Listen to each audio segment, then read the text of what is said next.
Girl specific जो creams आती हैं, बॉयज अगर उसे यूज करते हैं, इज इट गुड और नॉट?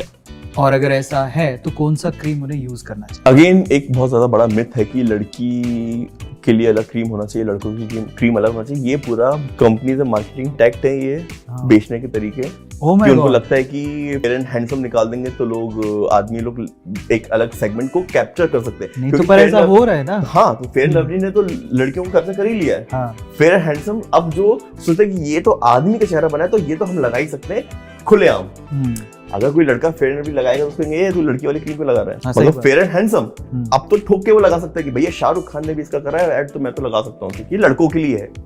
अब वो क्यों लड़की भी नहीं बोल सकती कि तू क्रीम लगा रहा है, भाई लड़कों की क्रीम है, देखो लड़के का फोटो बना है इसके अंदर। ऐसा ये मार्केटिंग टैक्ट है, एक नया एक मार्केट को कैप्चर करने के लिए। मेल और फीमेल की बॉडी में ज्यादा कुछ फर्क नहीं होता, इट्स ऑल अबाउट हार्मोन्स।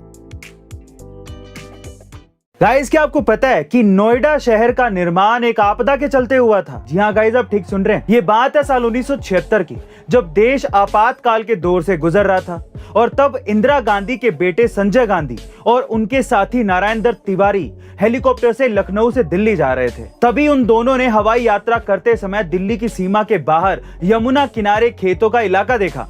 ये इलाका उन दोनों को इतना ज्यादा पसंद आया कि उन्होंने औद्योगिक विकास के लिए यहाँ एक शहर बसाने की ठान ली और तब शुरुआत हुई इंडिया की one of the greatest city Noida की।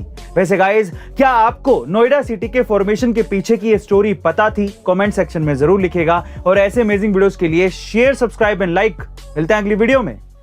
गाइस, ये बात है उस समय की जब देश को आजाद हुए 10 साल भी नहीं हुए थे, लेकिन देश भर में भाषा के आधार पर राज्यों के बंटवारे की मांग बढ़ने लगी थी और इसके केंद्र बिंदु थे गांधीवादी विचारों को मानने वाले आंदोलनकारी पोटी श्री रामुलु। लेकिन गांधी विचार के हिसाब से तो महात्मा गांधी जी का यह मानना था कि देश पहले से ही धर्म के नाम पर बढ़ चुका है, अब भाषा के आधार पर भी राज्य बनाने से देश की एकता और अखंडता को नुकसान पहुंचेगा।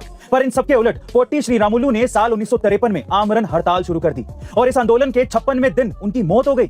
उनकी मौत की वजह से देश भर में हिंसक आंदोलन शुरू हो गए। हिंसा बढ़ते ही जा रही थी और इसी हिंसा के चलते सरकार ने साल 1953 में आंध्र प्रदेश को देश का पहला भाषा आधारित राज्य घोषित कर दिया था।